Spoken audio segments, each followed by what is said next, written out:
প্রথমত কারেন্টের মেশিনটা চালু করতে হবে। তারপর পাওয়ার দেবেন আপনার মেশিন অনুযায়ী রুট উঠানোর জন্য।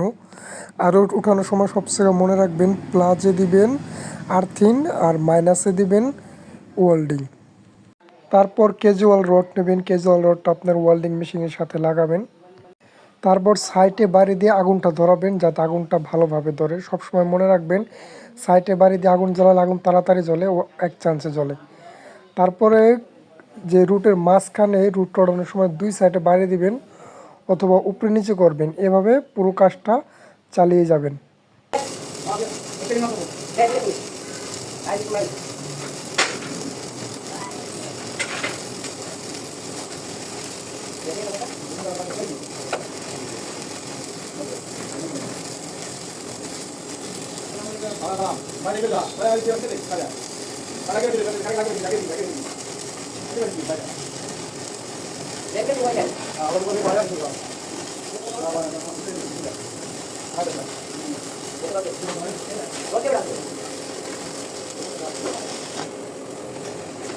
তারপর আমি দেখে নিলাম আমার পিছনে রুটটা কেমন হয়েছে। মোটামুটি রুটটা সুন্দর হয়েছে।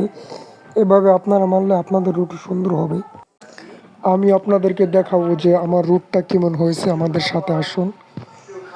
তো দেখেন মোটামুটিভাবে রুটটা সুন্দর হয়েছে বা ভালো হয়েছে। তো আমরা এখন এটা পুরোটা রুট করব, সাথেই থাকুন এবং গিয়ে দেখুন।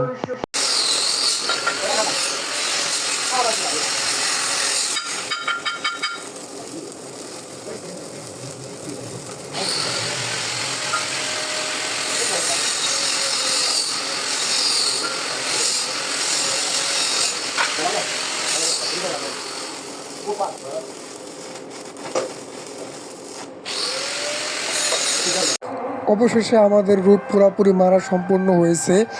এখন যে পরবর্তী ধাপ সবসময় মনে রাখতে হবে, প্রথম ধাপ হলো রুট মারা, তারপরে পরবর্তী ধাপ হলো এটা ফ্ল্যাপ করতে হবে।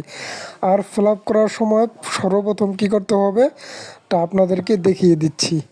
কারেন্ট ঘোরাতে হবে।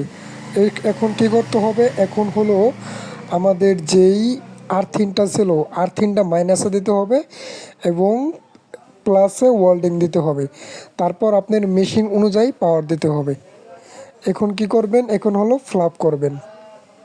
আমাদের সব কিছু এক্সচেঞ্জ করার শেষ। তারপরে আমি একটু এটা পরিষ্কার করে নিচ্ছি, কারণ পরিষ্কার করে নিলে জ্বালাই সুন্দর হবে, কারণ তখন ময়লাগুলো থাকবে না, জন্য একটু পরিষ্কার করে নিলাম।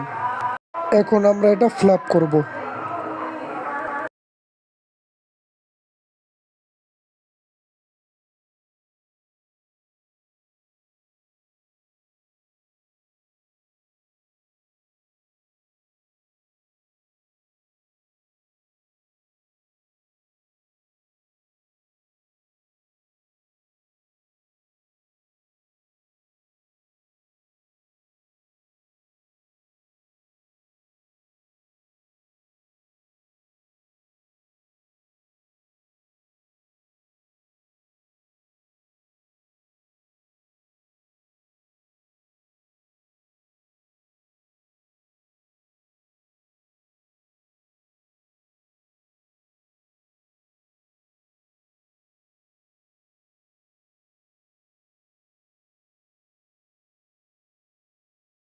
তারপর আমরা ঝালাইয়ের আঁশটাগুলো পরিষ্কার করলাম আপনাদেরকে দেখানোর জন্য যে এটা কীরকম হয়েছে। এটা এখন আপনাদেরকে দেখাবো। এটা কিন্তু এখনও ফাইনাল না, এটা হলো হোয়াইট পাস বা ফার্স্ট যেটাকে ফ্ল্যাপ করা বলে সেটা হলো। এখন এটার পরে যে ফ্ল্যাপটা করবো এটা হবে ফাইনাল ফ্ল্যাপ। তারপরে আসবো আমরা লেয়ারে। এখন এই ফ্ল্যাপটা দেখেন, এটা হলো নাম্বার 1 ফ্ল্যাপ। তারপরে আসবে নাম্বার 2 ফ্ল্যাপে। ভিডিওটা যেন বেশি বড় না হয় এর জন্য আমি ভিডিওটা স্পিড বাড়িয়ে দিচ্ছি, কিন্তু আপনারা এটা ধীরে ধীরে বা স্বাভাবিকভাবে করবেন আর কি, নিজের মতন করে স্বাভাবিকভাবে।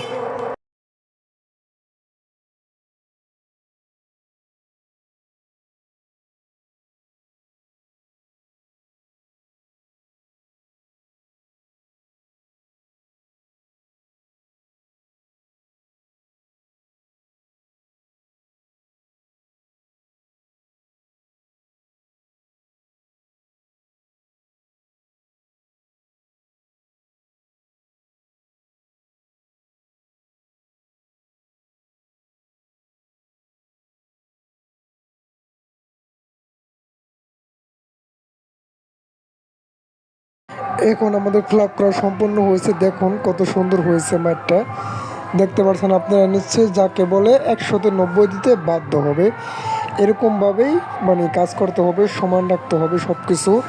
তাহলেই তাড়াতাড়ি হাতের ব্যালেন্স ঠিক রাখলে অবশ্যই দেখতে পারতেছেন মাঠটা কেমন হয়েছে। এটার পরে মোটামুটি পরিষ্কার হয়েছে। আপনারা একটু গ্যান্ডিং মেশিন দিয়ে চাইছা নেবেন যদি সমস্যা আশেপাশে ময়লা থাকে। তো আমার এটা ময়লা পরিষ্কার করার প্রয়োজন হয় নাই। তারপর যা করবেন এখন হলো লেয়ার টানবেন। এই লেয়ার টানা হলেই মানে আপনি 3G কমপ্লিট। মনে রাখবেন লেয়ার টানার সময় হাত সোজা রাখবেন, হাত কাঁপলে চলবে না। হাত উপরের দিকে যাব, একবার সোজা হবে, কারণ এটাই হলো ফিনিশিং, যেটাকে বলে ডাইরেক্ট ফিনিশিং। এটা সুন্দর হলে সবাই আপনাকে পাস দেবে। বিদেশে যখন নাকি মানে ট্রেনিং দিবেন পাস দেওয়ার জন্য জব, তখন এটা এরকম সোজা থাকতে হবে। চেষ্টা করবেন এরকম সোজা রাখার জন্য, সোজা থাকলে আপনি পাস। সব সময় সোজা রাখার চেষ্টা করবেন।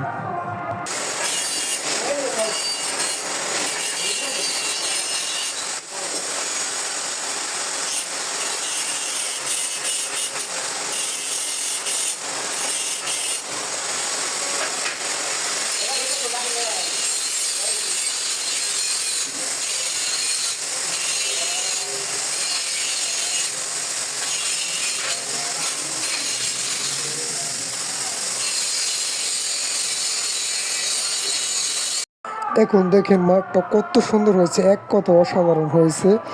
এমআর 100-95 চলবো। দেখেন মাঠটা কিরকম হয়েছে। এখন আষ্টাগুলো ফালাইতাছি, দেখেন কিরকম হয়েছে।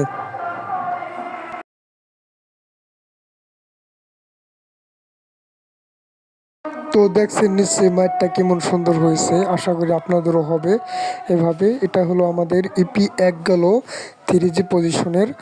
তো আমাদের সাথে থাকুন, সাবস্ক্রাইব করে থাকুন। এখানে 1G থেকে 6G পর্যন্ত ট্রেনিং দেওয়া হবে এবং কি বেসিক জ্ঞান দেওয়া হবে, যাতে আপনারা পরবর্তীতে কোনো জায়গায় যেয়ে কাজ করতে পারেন। ধন্যবাদ। আসসালামু আলাইকুম।